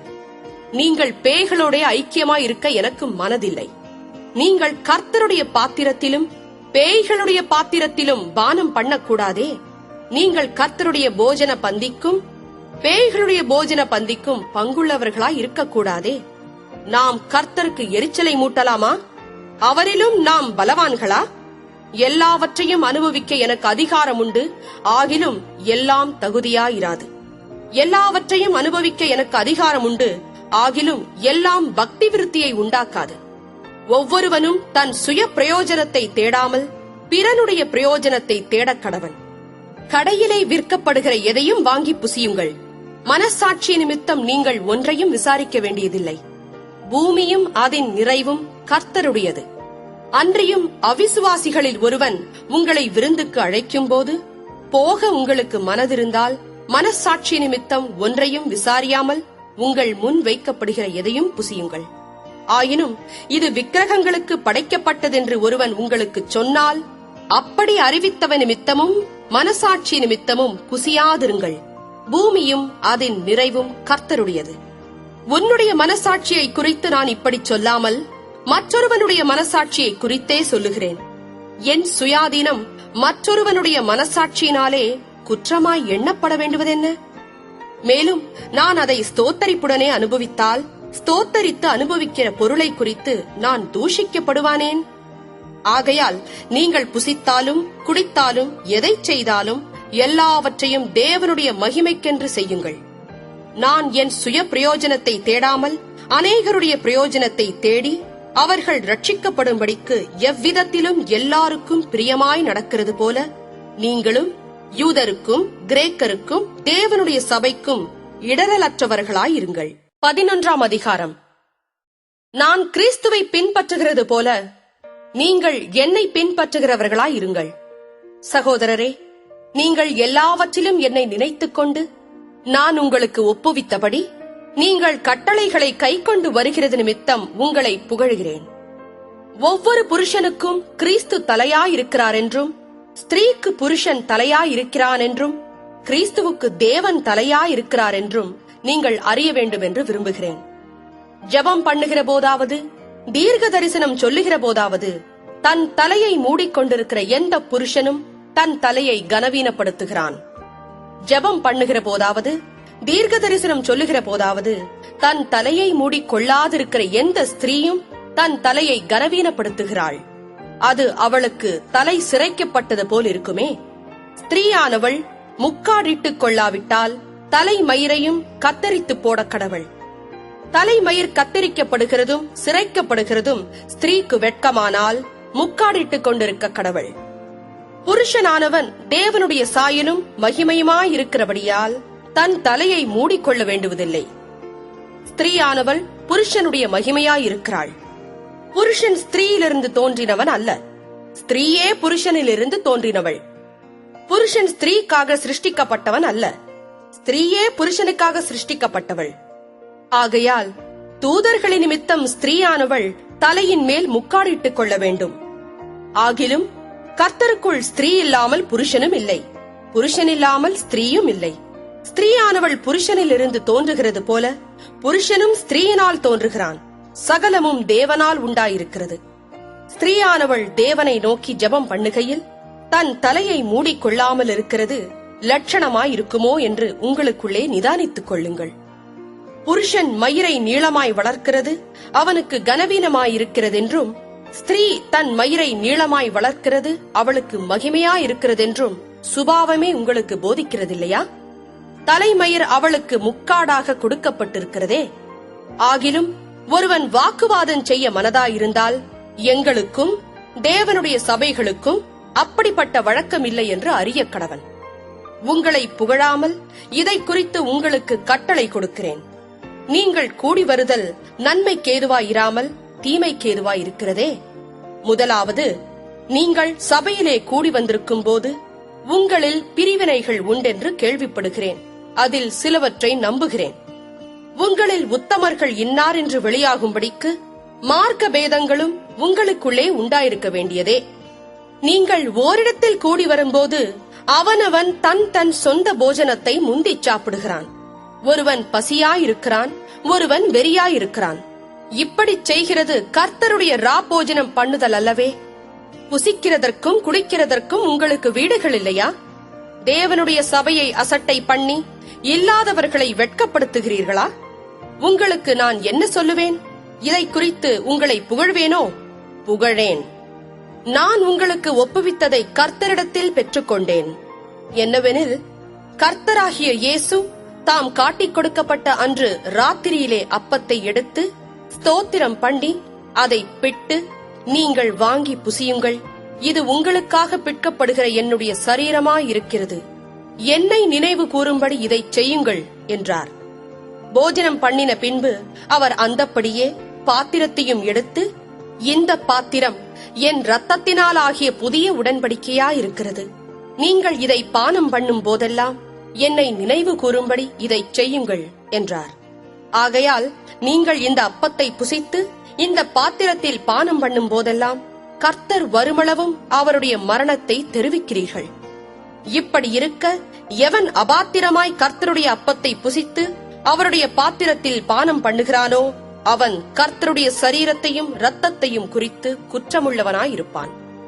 எந்த மனுஷனும் தன்னைத்தானே சோதித்தறிந்து இந்த அப்பத்தில் புசித்து இந்த பாத்திரத்தில் பானம் பண்ண கடவன். எண்ணத்தினாலெனில் அபாத்திரமாய் போஜன பானம் பண்ணுகிறவன் கர்த்தருடைய சரீரம் இன்னதென்று நிதானித்து அறியாததினால் தனக்கு ஆக்கினை தீர்ப்பு வரும்படி போஜனபானம் பண்ணுகிறான். இது நிமித்தம் உங்களில் அநேகர் பலவீனரும் வியாதி உள்ளவர்களுமாய் இருக்கிறார்கள், அநேகர் நித்திரையும் அடைந்திருக்கிறார்கள். நம்மை நாமே நிதானித்து அறிந்தால் நாம் நியாயந்தீர்க்கப்படும்.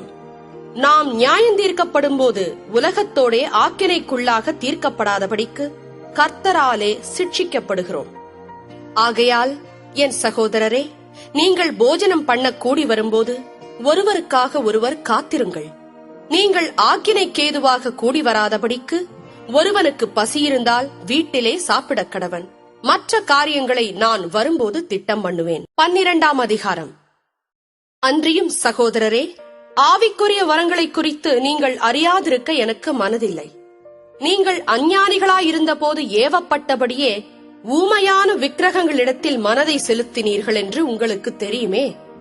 ஆதலால் தேவனுடைய ஆவியினாலே பேசுகிற எவனும் இயேசுவை சபிக்கப்பட்டவன் என்று சொல்ல மாட்டான் என்றும், பரிசுத்த ஆவியினாலே அன்றி இயேசுவை கர்த்தர் என்று ஒருவனும் சொல்லக்கூடாதென்றும் உங்களுக்கு தெரிவிக்கிறேன்.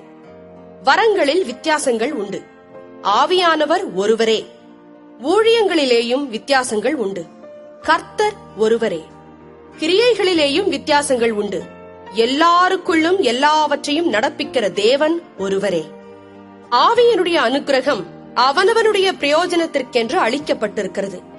எப்படியெனில், ஒருவனுக்கு ஆவியினாலே ஞானத்தை போதிக்கும் வசனமும், வேறொருவனுக்கு அந்த ஆவியினாலேயே அறிவை உணர்த்தும் வசனமும், வேறொருவனுக்கு அந்த ஆவியினாலேயே விசுவாசமும், வேறொருவனுக்கு அந்த ஆவியினாலேயே குணமாக்கும் வரங்களும், வேறொருவனுக்கு அற்புதங்களை செய்யும் சக்தியும், வேறொருவனுக்கு தீர்க்க தரிசனம் உரைத்தலும், வேறொருவனுக்கு ஆவிகளை பகுத்தறிதலும், வேறொருவனுக்கு பற்பல பாஷைகளை பேசுதலும், வேறொருவனுக்கு பாஷைகளை வியாக்கியானம் பண்ணுதலும் அளிக்கப்படுகிறது.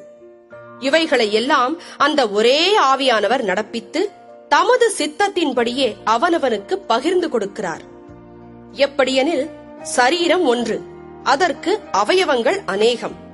ஒரே சரீரத்தின் அவயவங்கள் எல்லாம் அநேகமாயிருந்தும் சரீரம் ஒன்றாகவே இருக்கிறது. அந்த பிரகாரமாக கிறிஸ்துவும் இருக்கிறார். நாம் யூதராயினும் கிரேக்கராயினும் அடிமைகளாயினும் சுயாதீனராயினும் எல்லாரும் ஒரே ஆவியினாலே ஒரே சரீரத்திற்குள்ளாக ஞானஸ்நானம் பண்ணப்பட்டு எல்லாரும் ஒரே ஆவிக்குள்ளாகவே தாகம் தீர்க்கப்பட்டோம். சரீரமும் ஒரே அவயவமாயிராமல் அநேக அவயவங்களாயிருக்கிறது. காலானது நான் கையாயிராதபடியினாலே நான் சரீரத்தின் அவயவம் அல்லவென்றால் அதனாலே அது சரீரத்தின் அவயவமாயிராதோ? காதானது நான் கண்ணாயிராதபடியினாலே நான் சரீரத்தின் அவயவம் அல்லவென்றால் அதனாலே அது சரீரத்தின் அவயவமாயிராதோ? சரீரம் முழுவதும் கண்ணானால் செவி எங்கே? அது முழுவதும் செவியானால் மோப்பம் எங்கே? தேவன் தமது சித்தத்தின்படி அவயவங்கள் ஒவ்வொன்றையும் சரீரத்திலே வைத்தார். அவையெல்லாம் ஒரே அவயவமாயிருந்தால் சரீரம் எங்கே? அவயவங்கள் அநேகமாயிருந்தும் சரீரம் ஒன்றே. கண்ணானது கையை பார்த்து நீ எனக்கு வேண்டுவதில்லை என்றும், தலையானது கால்களை நோக்கி நீங்கள் எனக்கு வேண்டுவதில்லை என்றும் சொல்லக்கூடாது. சரீர அவயவங்களில் பலவீனமுள்ளவைகளாய் காணப்படுகிறவைகளே மிகவும் வேண்டியவைகளாய் இருக்கிறது. மேலும் சரீர அவயவங்களில் கனவீனமாய் காணப்படுகிறவைகளுக்கே அதிக கனத்தை கொடுக்கிறோம். நம்மில் லட்சணமில்லாதவைகளே அதிக அலங்காரம் பெறும்.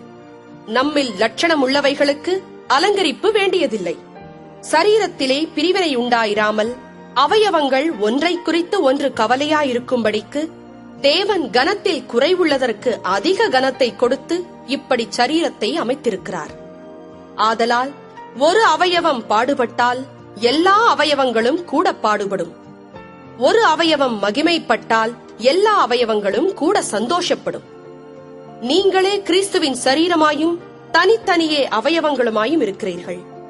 தேவனானவர் சபையிலே முதலாவது அப்போஸ்தலரையும், இரண்டாவது தீர்க்கதரிசிகளையும், மூன்றாவது போதகர்களையும், பின்பு அற்புதங்களையும், பின்பு குணமாக்கும் வரங்களையும், ஊழியங்களையும், ஆளுகைகளையும், பலவித பாஷைகளையும் ஏற்படுத்தினார். எல்லாரும் அப்போஸ்தலர்களா? எல்லாரும் தீர்க்கதரிசிகளா? எல்லாரும் போதகர்களா? எல்லாரும் அற்புதங்களை செய்கிறவர்களா? எல்லாரும் குணமாக்கும் வரங்களுடையவர்களா? எல்லாரும் அந்நிய பாஷைகளை பேசுகிறார்களா? எல்லாரும் வியாக்கியானம் பண்ணுகிறார்களா? இப்படி இருக்க முக்கியமான வரங்களை நாடுங்கள். இன்னும் அதிக மேன்மையான வழியையும் உங்களுக்கு காண்பிக்கிறேன். 13ஆம் அதிகாரம். நான் மனுஷர் பாஷைகளையும் தூதர் பாஷைகளையும் பேசினாலும் அன்பு எனக்கு இராவிட்டால் சத்தமிடுகிற வெண்கலம் போலவும் ஓசையிடுகிற கைத்தாளம் போலவும் இருப்பேன். நான் தீர்க்க தரிசன வரத்தை உடையவனாயிருந்து சகல ரகசியங்களையும் சகல அறிவையும் அறிந்தாலும், மலைகளை பேர்க்கத்தக்கதாக சகல விசுவாசம் உள்ளவனாயிருந்தாலும் அன்பு எனக்கு இராவிட்டால் நான் ஒன்றுமில்லை. எனக்கு உண்டான யாவற்றையும் நான் அன்னதானம் பண்ணினாலும், என் சரீரத்தை சுட்டரிக்கப்படுவதற்கு கொடுத்தாலும் அன்பு எனக்கு இராவிட்டால் எனக்கு பிரயோஜனம் ஒன்றுமில்லை. அன்பு நீடிய சாந்தமும் தயவும் உள்ளது. அன்புக்கு பொறாமை இல்லை. அன்பு தன்னை புகழாது, இருமாப்பாயிராது. அயோக்கியமானதை செய்யாது, தற்பொழிவை நாடாது, சினமடையாது, தீங்கு நினையாது. அநியாயத்தில் சந்தோஷப்படாமல் சத்தியத்தில் சந்தோஷப்படும். சகலத்தையும் தாங்கும், சகலத்தையும் விசுவாசிக்கும், சகலத்தையும் நம்பும், சகலத்தையும் சகிக்கும். அன்பு ஒரு காலும் ஒழியாது. தீர்க்க தரிசனங்களானாலும் ஒழிந்து போம், அந்நிய பாஷைகளானாலும் ஓய்ந்து போம், அறிவானாலும் ஒழிந்து போம். நம்முடைய அறிவு குறைவுள்ளது, நாம் தீர்க்க தரிசனம் சொல்லுதலும் குறைவுள்ளது. நிறைவானது வரும்போது குறைவானது ஒழிந்து போம். நான் குழந்தையாயிருந்தபோது குழந்தையைப் போல பேசினேன், குழந்தையைப் போல சிந்தித்தேன், குழந்தையைப் போல யோசித்தேன். நான் புருஷனான போதோ குழந்தைக்கேற்றவைகளை ஒழித்து விட்டேன். இப்பொழுது கண்ணாடியிலே நிழலாட்டமாய் பார்க்கிறோம், அப்பொழுது முகமுகமாய் பார்ப்போம். இப்பொழுது நான் குறைந்த அறிவுள்ளவன், அப்பொழுது நான் அறியப்பட்டிருக்கிறபடியே அறிந்து கொள்ளுவேன். இப்பொழுது விசுவாசம், நம்பிக்கை, அன்பு இம்மூன்றும் நிலைத்திருக்கிறது. இவைகளில் அன்பே பெரியது. 14ஆம் அதிகாரம். அன்பை நாடுங்கள், ஞான வரங்களையும் விரும்புங்கள், விசேஷமாய் தீர்க்க தரிசன வரத்தை விரும்புங்கள். ஏனெனில் அந்நிய பாஷையில் பேசுகிறவன் ஆவியினாலே ரகசியங்களை பேசினாலும் அவன் பேசுகிறதை ஒருவனும் அறியாதிருக்கிறபடியினாலே அவன் மனுஷரிடத்தில் பேசாமல் தேவனிடத்தில் பேசுகிறான். தீர்க்க தரிசனம் சொல்லுகிறவனோ மனுஷருக்கு பக்தி விருத்தியும் புத்தியும் ஆறுதலும் உண்டாகத்தக்கதாக பேசுகிறான். அந்நிய பாஷையில் பேசுகிறவன் தனக்கே பக்தி விருத்தி உண்டாக பேசுகிறான். தீர்க்க தரிசனம் சொல்லுகிறவனோ சபைக்கு பக்தி விருத்தி உண்டாக பேசுகிறான். நீங்கள் எல்லாரும் அந்நிய பாஷைகளை பேசும்படி விரும்புகிறேன். ஆகிலும் அந்நிய பாஷைகளில் பேசுகிறவன் சபைக்கு பக்தி விருத்தி உண்டாகும்படிக்கு அர்த்தத்தையும் சொல்லாவிட்டால் தீர்க்க தரிசனம் சொல்லுகிறவன் அவனிலும் மேன்மையுள்ளவன். ஆதலால் நீங்கள் தீர்க்க தரிசனம் சொல்லுகிறவர்களாக வேண்டுமென்று அதிகமாய் விரும்புகிறேன். மேலும் சகோதரரே, நான் உங்களிடத்தில் வந்து உங்களுக்கு ரகசியங்களை வெளிப்படுத்துவதற்காவது, அறிவுண்டாக்குவதற்காவது, தீர்க்க தரிசனத்தை அறிவிக்கிறதற்காவது, போதகத்தை போதிக்கிறதற்காவது ஏதுவானதை சொல்லாமல் அந்நிய பாஷைகளில் பேசினால் என்னாலே உங்களுக்கு பிரயோஜனம் என்ன? அப்படியே புல்லாங்குழல், சுரமண்டலம் முதலாகிய சத்தமிடுகிற உயிரில்லாத வாத்தியங்கள் தொனிகளில் வித்தியாசம் காட்டாவிட்டால் குழலாலே ஊதப்படுகிறதும் சுரமண்டலத்தாலே வாசிக்கப்படுகிறதும் இன்னதென்று எப்படி தெரியும்? அந்தப்படி எக்காலமும் விளங்காத சத்தமிட்டால் எவன் யுத்தத்திற்கு ஆயத்தம் பண்ணுவான்? அதுபோல நீங்களும் தெளிவான பேச்சை நாவினால் வசனியாவிட்டால் பேசப்பட்டது இன்னதென்று எப்படி தெரியும்? ஆகாயத்தில் பேசுகிறவர்களாயிருப்பீர்களே. உலகத்திலே எத்தனையோ விதமான பாஷைகள் உண்டாயிருக்கிறது, அவைகளில் ஒன்றும் அர்த்தமில்லாததல்ல. ஆயினும் பாஷையின் கருத்தை நான் அறியாமல் இருந்தால் பேசுகிறவனுக்கு அந்நியனாய் இருப்பேன், பேசுகிறவனும் எனக்கு அந்நியனாய் இருப்பான். நீங்களும் ஆவிக்குரிய வரங்களை நாடுகிறவர்களானபடியால் சபைக்கு பக்தி விருத்தி உண்டாகத்தக்கதாக அவைகளில் தேரும்படி நாடுங்கள். அந்தப்படி அந்நிய பாஷையில் பேசுகிறவன் அதன் அர்த்தத்தையும் சொல்லத்தக்கதாக விண்ணப்பம் பண்ண கடவன். என்னத்தினாலெனில், நான் அந்நிய பாஷையிலே விண்ணப்பம் பண்ணினால் என் ஆவி விண்ணப்பம் பண்ணுமேயன்றி என் கருத்து பயனற்றதாயிருக்கும். இப்படி இருக்க செய்ய வேண்டுவதென்ன? நான் ஆவியோடும் விண்ணப்பம் பண்ணுவேன், கருத்தோடும் விண்ணப்பம் பண்ணுவேன். நான் ஆவியோடும் பாடுவேன், கருத்தோடும் பாடுவேன். இல்லாவிட்டால் நீ ஆவியோடு ஸ்தோத்திரம் பண்ணும்போது கல்லாதவன் உன் ஸ்தோத்திரத்துக்கு ஆமேன் என்று எப்படி சொல்லுவான்? நீ பேசுகிறது இன்னதென்று அவன் அறியானே. நீ நன்றாய் ஸ்தோத்திரம் பண்ணுகிறாய், ஆகிலும் மற்றவன் பக்தி விருத்தி அடைய மாட்டானே. உங்கள் எல்லாரிலும் நான் அதிகமாய் பாஷைகளை பேசுகிறேன், இதற்காக என் தேவனை ஸ்தோத்தரிக்கிறேன். அப்படி இருந்தும் நான் சபையிலே அந்நிய பாஷையில் 10,000 வார்த்தைகளை பேசுகிறதிலும் மற்றவர்களை உணர்த்தும்படி என் கருத்தோட 5 வார்த்தைகளை பேசுகிறதே எனக்கு அதிக விருப்பமாயிருக்கும். சகோதரரே, நீங்கள் புத்தியிலே குழந்தைகளாயிராதேயுங்கள், துர்க்குணத்திலே குழந்தைகளாயும் புத்தியிலோ தேறினவர்களாயும் இருங்கள். மறுபாஷைக்காரராலும் மறு உதடுகளாலும் இந்த ஜனங்களிடத்தில் பேசுவேன், ஆகிலும் அவர்கள் எனக்கு செவி கொடுப்பதில்லை என்று கர்த்தர் சொல்லுகிறார் என்று வேதத்தில் எழுதியிருக்கிறதே. அப்படி இருக்க அந்நிய பாஷைகள் விசுவாசிகளுக்கு அடையாளமாயிராமல் அவிசுவாசிகளுக்கு அடையாளமாயிருக்கிறது. தீர்க்க தரிசனமோ அவிசுவாசிகளுக்கு அடையாளமாயிராமல் விசுவாசிகளுக்கு அடையாளமாயிருக்கிறது. ஆகையால் சபையார் எல்லாரும் ஏகமாய் கூடி வந்து எல்லாரும் அந்நிய பாஷைகளிலே பேசிக் கொள்ளும் போது கல்லாதவர்களாவது அவிசுவாசிகளாவது உள்ளே பிரவேசித்தால் அவர்கள் உங்களை பைத்தியம் பிடித்தவர்கள் என்பார்கள் அல்லவா? எல்லாரும் தீர்க்க தரிசனம் சொல்லுகையில் அவிசுவாசி ஒருவன் அல்லது கல்லாதவன் ஒருவன் உள்ளே பிரவேசித்தால் அவன் எல்லாராலும் உணர்த்துவிக்கப்பட்டும் எல்லாராலும் நிதானிக்கப்பட்டும் இருப்பான். அவனுடைய இருதயத்தின் அந்தரங்கங்களும் வெளியரங்கமாகும். அவன் முகங்குப்புற விழுந்து தேவனை பணிந்து கொண்டு தேவன் மெய்யாய் உங்களுக்குள்ளே இருக்கிறார் என்று அறிக்கையிடுவான். நீங்கள் கூடி வந்திருக்கிற போது உங்களில் ஒருவன் சங்கீதம் பாடுகிறான், ஒருவன் போதகம் பண்ணுகிறான், ஒருவன் அந்நிய பாஷையை பேசுகிறான், ஒருவன் ரகசியத்தை வெளிப்படுத்துகிறான், ஒருவன் வியாக்கியானம் பண்ணுகிறான். சகோதரரே, இது என்ன? சகலமும் பக்தி விருத்திக்கேதுவாக செய்யப்பட கடவுது. யாராவது அந்நிய பாஷையிலே பேசுகிறதுண்டானால் அது 2 பேர் மட்டில் அல்லது மிஞ்சினால் 3 பேர் மட்டில் அடங்கவும், அவர்கள் ஒவ்வொருவராய் பேசவும், ஒருவன் அர்த்தத்தை சொல்லவும் வேண்டும். அர்த்தம் சொல்லுகிறவன் இல்லாவிட்டால் சபையிலே பேசாமல் தனக்கும் தேவனுக்கும் தெரிய பேசக்கடவன். தீர்க்கதரிசிகள் 2 பேராவது 3 பேராவது பேசலாம், மற்றவர்கள் நிதானிக்க கடவர்கள். அங்கே உட்கார்ந்திருக்கிற மற்றொருவனுக்கு ஏதாகிலும் வெளிப்படுத்தப்பட்டால் முந்தி பேசினவன் பேசாமல் இருக்க கடவன். எல்லாரும் கற்கிறதற்கும் எல்லாரும் தேறுகிறதற்கும் நீங்கள் அனைவரும் ஒவ்வொருவராக தீர்க்க தரிசனம் சொல்லலாம். தீர்க்கதரிசிகளுடைய ஆவிகள் தீர்க்கதரிசிகளுக்கு அடங்கியிருக்கிறதே.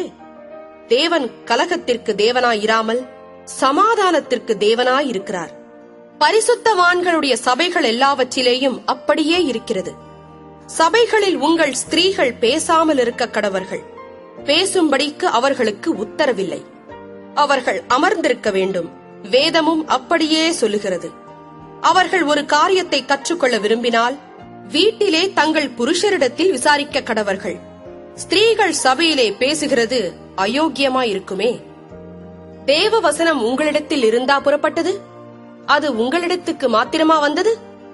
ஒருவன் தன்னை தீர்க்கதரிசி என்றாவது ஆவியை பெற்றவன் என்றாவது எண்ணினால் நான் உங்களுக்கு எழுதுகிறவைகள் கர்த்தருடைய கற்பனைகள் என்று அவன் ஒத்துக்கொள்ள கடவன். ஒருவன் அறியாதவனாயிருந்தால் அவன் அறியாதவனாயிருக்கட்டும். இப்படி இருக்க சகோதரரே, தீர்க்க தரிசனம் சொல்ல நாடுங்கள். அந்நிய பாஷைகளை பேசுகிறதற்கும் தடை பண்ணாதிருங்கள். சகலமும் நல்லொழுக்கமாயும் கிரமமாயும் செய்ய. 15ஆம் அதிகாரம். அன்றியும் சகோதரரே, நான் உங்களுக்கு பிரசங்கித்த சுவிசேஷத்தை மறுபடியும் உங்களுக்கு தெரியப்படுத்துகிறேன். நீங்களும் அதை ஏற்றுக்கொண்டு அதிலே நிலைத்திருக்கிறீர்கள். நான் உங்களுக்கு பிரசங்கித்த பிரகாரமாய் நீங்கள் அதை கை கொண்டிருந்தால் அதனாலே நீங்கள் ரட்சிக்கப்படுவீர்கள். மற்றபடி உங்கள் விசுவாசம் விருதாவாயிருக்குமே. நான் அடைந்ததும் உங்களுக்கு பிரதானமாக ஒப்புவித்ததும் என்னவென்றால், கிறிஸ்துவானவர் வேத வாக்கியங்களின்படி நமது பாவங்களுக்காக மரித்து அடக்கம் பண்ணப்பட்டு வேத வாக்கியங்களின்படி 3ஆம் நாளில் உயிர்த்தெழுந்து கேபாவுக்கும் பின்பு 12 தரிசனமானார். அதன் பின்பு அவர் 500 பேருக்கு அதிகமான சகோதரருக்கும் ஒரே வேளையில் தரிசனமானார். அவர்களில் அநேகர் இந்நாள் வரைக்கும் இருக்கிறார்கள், சிலர் மாத்திரம் நித்திரையடைந்தார்கள். பின்பு யாக்கோபுக்கும் அதன் பின்பு அப்போஸ்தலர் எல்லாருக்கும் தரிசனமானார். எல்லாருக்கும் பின்பு அகால பிறவி போன்ற எனக்கும் தரிசனமானார். நான் அப்போஸ்தலர் எல்லாரிலும் சிறியவனாயிருக்கிறேன். தேவனுடைய சபையை துன்பப்படுத்தினதினாலே நான் அப்போஸ்தலன் என்று பெயர் பெறுவதற்கும் பாத்திரன் அல்ல. ஆகிலும் நான் இருக்கிறது தேவ கிருபையினாலே இருக்கிறேன். அவர் எனக்கு அருளிய கிருபை விருதாவாயிருக்கவில்லை. அவர்கள் எல்லாரிலும் நான் அதிகமாய் பிரயாசப்பட்டேன். ஆகிலும் நான் அல்ல, என்னுடனே இருக்கிற தேவ கிருபையே அப்படி செய்தது. ஆகையால் நானாகிலும் அவர்களாகிலும் இப்படியே பிரசங்கித்து வருகிறோம். நீங்களும் இப்படியே விசுவாசித்திருக்கிறீர்கள். கிறிஸ்து மரித்தோரிலிருந்து எழுந்தார் என்று பிரசங்கிக்கப்பட்டிருக்க, மரித்தோரின் உயிர்த்தெழுதல் இல்லை என்று உங்களில் சிலர் எப்படி சொல்லலாம்? மரித்தோரின் உயிர்த்தெழுதல் இல்லாவிட்டால் கிறிஸ்துவும் எழுந்திருக்கவில்லையே. கிறிஸ்து எழுந்திருக்கவில்லை என்றால் எங்கள் பிரசங்கமும் விருதா, உங்கள் விசுவாசமும் விருதா. மரித்தோர் உயிர்த்தெழாவிட்டால் தேவன் எழுப்பாத கிறிஸ்துவை அவர் எழுப்பினார் என்று நாங்கள் தேவனை குறித்து சாட்சி சொன்னதினாலே தேவனுக்காக பொய் சாட்சி சொல்லுகிறவர்களாகவும் காணப்படுவோமே. மரித்தோர் உயிர்த்தெழாவிட்டால் கிறிஸ்துவும் எழுந்திருக்கவில்லை. கிறிஸ்து எழுந்திராவிட்டால் உங்கள் விசுவாசம் வீணாயிருக்கும். நீங்கள் இன்னும் உங்கள் பாவங்களில் இருப்பீர்கள். கிறிஸ்துவுக்குள் நித்திரை அடைந்தவர்களும் கெட்டிருப்பார்களே. இம்மைக்காக மாத்திரம் நாம் கிறிஸ்துவின் மேல் நம்பிக்கை உள்ளவர்களாயிருந்தால் எல்லா மனுஷரை பார்க்கிலும் பரிதபிக்கப்படத்தக்கவர்களாய் இருப்போம். கிறிஸ்துவோ மரித்தோரிலிருந்து எழுந்து நித்திரை அடைந்தவர்களில் முதற் பலனானார். மனுஷனால் மரணம் உண்டானபடியால் மனுஷனால் மரித்தோரின் உயிர்த்தெழுதலும் உண்டாயிற்று. ஆதாமுக்குள் எல்லாரும் மரிக்கிறது போல கிறிஸ்துவுக்குள் எல்லாரும் உயிர்ப்பிக்கப்படுவார்கள். அவனவன் தன் தன் வரிசையிலே உயிர்ப்பிக்கப்படுவான். முதற் பலனானவர் கிறிஸ்து. பின்பு அவர் வருகையில் அவருடையவர்கள் உயிர்ப்பிக்கப்படுவார்கள். அதன் பின்பு முடிவு உண்டாகும். அப்பொழுது அவர் சகல துரைத்தனத்தையும் சகல அதிகாரத்தையும் வல்லமையையும் பரிகரித்து தேவனும் பிதாவுமாயிருக்கிறவருக்கு ராஜ்யத்தை ஒப்புக் கொடுப்பார். எல்லா சத்துருக்களையும் தமது பாதத்திற்கு கீழாக்கி போடும் வரைக்கும் அவர் ஆளுகை செய்ய வேண்டியது. பரிகரிக்கப்படும் கடைசி சத்துரு மரணம். சகலத்தையும் அவருடைய பாதத்திற்கு கீழ்ப்படுத்தினாரே. ஆகிலும் சகலமும் அவருக்கு கீழ்ப்படுத்தப்பட்டதென்று சொல்லி இருக்கும் போது சகலத்தையும் அவருக்கு கீழ்ப்படுத்தினவர் கீழ்ப்படுத்தப்படவில்லை என்பது வெளியரங்கமாயிருக்கிறது. சகலமும் அவருக்கு கீழ்ப்பட்டிருக்கும் போது தேவனே சகலத்திலும் சகலமுமாயிருப்பதற்கு குமாரன் தாமும் தமக்கு சகலத்தையும் கீழ்ப்படுத்தினவருக்கு கீழ்ப்பட்டிருப்பார்.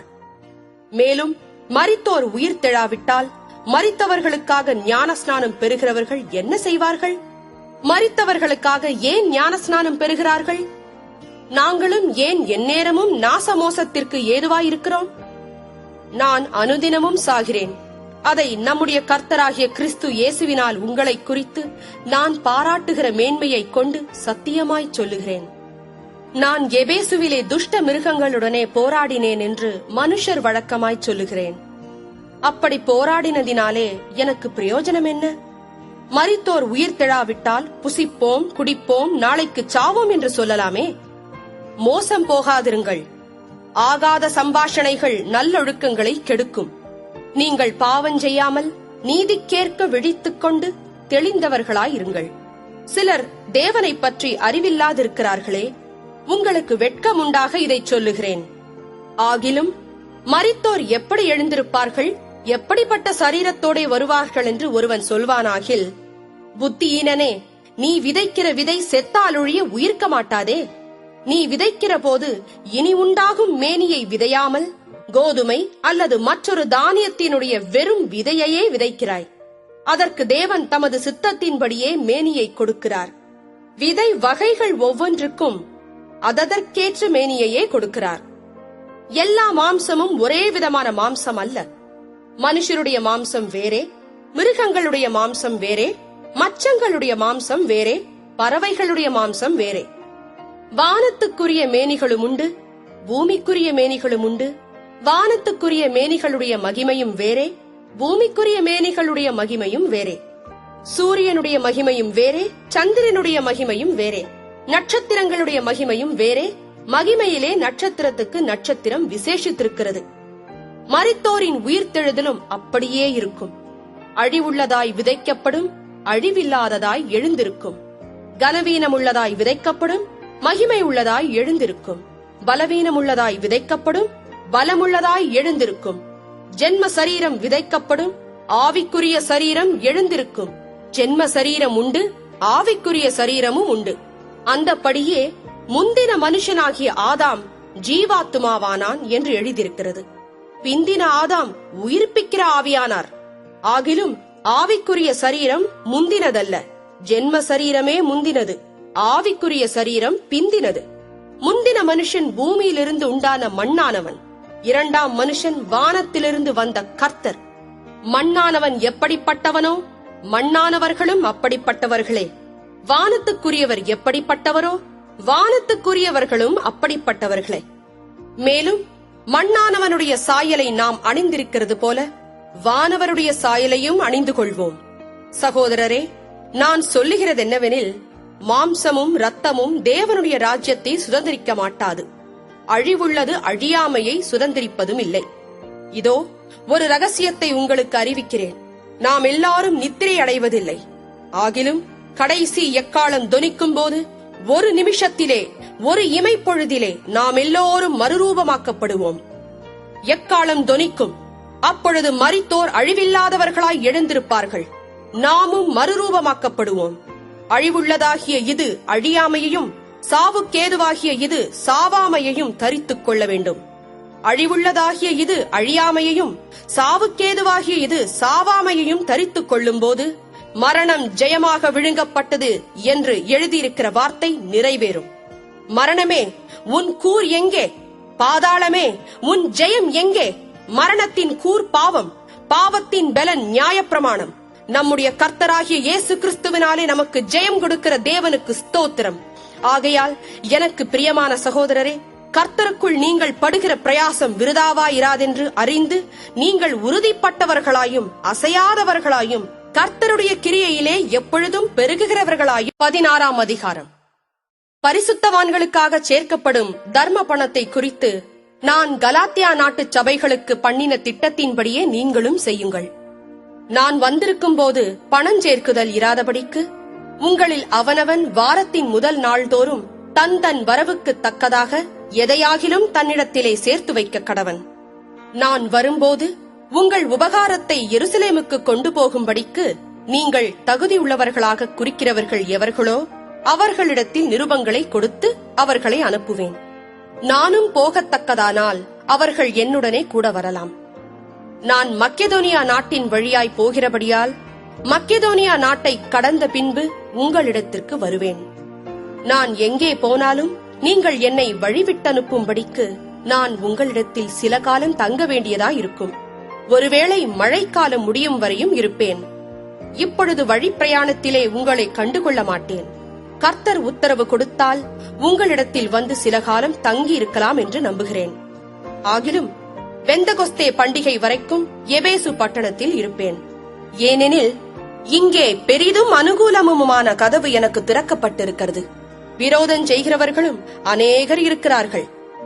தீமோத்தேயு உங்களிடத்திற்கு வந்தானேயாகில் அவன் உங்களிடத்தில் பயமில்லாமல் இருக்க பாருங்கள். என்னைப் போல அவனும் கர்த்தருடைய கிரியையை நடப்பிக்கிறானே. ஆனபடியினால் ஒருவனும் அவனை அற்பமாய் எண்ணாதிருப்பானாக. சகோதரரோடே கூட அவன் வருகிறதற்கு நான் காத்திருக்கிறபடியால் என்னிடத்தில் வரும்படிக்கு அவனை சமாதானத்தோடே வழிவிட்டு அனுப்புங்கள். சகோதரனாகிய அப்பல்லோவை குறித்தோவெனில் சகோதரரோடே கூட உங்களிடத்தில் வரும்படிக்கு அவனை மிகவும் வேண்டிக் கொண்டேன். ஆகிலும் இப்பொழுது வர அவனுக்கு மனதில்லை. அவனுக்கு நற்சமயம் உண்டாயிருக்கும் போது வருவான். விழித்திருங்கள், விசுவாசத்திலே நிலைத்திருங்கள், புருஷராயிருங்கள், திடன் கொள்ளுங்கள். உங்கள் காரியங்கள் எல்லாம் அன்போடே செய்யப்பட கடவது. சகோதரரே, ஸ்தேவானுடைய வீட்டார் அகாயா நாட்டிலே முதற் பலனானவர்கள் என்றும் பரிசுத்தவான்களுக்கு ஊழியம் செய்யும்படிக்கு தங்களை ஒப்புவித்திருக்கிறார்கள் என்றும் அறிந்திருக்கிறீர்களே. இப்படிப்பட்டவர்களுக்கும் உடன் வேலையாட்களாய் பிரயாசப்படுகிற மற்ற யாவருக்கும் நீங்கள் கீழ்ப்படிந்திருக்க வேண்டும் என்று உங்களுக்கு புத்தி சொல்கிறேன். ஸ்தேவான், பொர்த்துனாத்து, அகாயுக்கு என்பவர்கள் வந்ததற்காக சந்தோஷமாயிருக்கிறேன். நீங்கள் எனக்கு செய்ய வேண்டியதாயிருந்ததை அவர்கள் செய்திருக்கிறார்கள். அவர்கள் என் ஆவிக்கும் உங்கள் ஆவிக்கும் ஆறுதல் செய்தார்கள். இப்படிப்பட்டவர்களை அங்கீகாரம் பண்ணுங்கள். ஆசியா நாட்டிலுள்ள சபையார் உங்களை வாழ்த்துகிறார்கள். ஆக்கில்லாவும் பிரிஸ்கில்லாளும் தங்கள் வீட்டிலே கூடுகிற சபையோடும் கூட கர்த்தருக்குள் உங்களை மிகவும் வாழ்த்துகிறார்கள். சகோதரர் எல்லாரும் உங்களை வாழ்த்துகிறார்கள். ஒருவரையொருவர் பரிசுத்த முத்தத்தோட வாழ்த்துங்கள். பவுலாகிய நான் என் கையெழுத்தாலே உங்களை வாழ்த்துகிறேன். ஒருவன் கர்த்தராகிய இயேசு கிறிஸ்துவினிடத்தில் அன்பு கூறாமற் போனால் அவன் சபிக்கப்பட்டவனாயிருக்க கடவன். கர்த்தர் வருகிறார். கர்த்தராகிய இயேசு கிறிஸ்துவனுடைய கிருபை உங்களுடனே கூட இருப்பதாக. கிறிஸ்து இயேசுவுக்குள்ளான என்னுடைய அன்பு உங்கள் எல்லாரோடும் கூட இருப்பதாக. ஆமென்.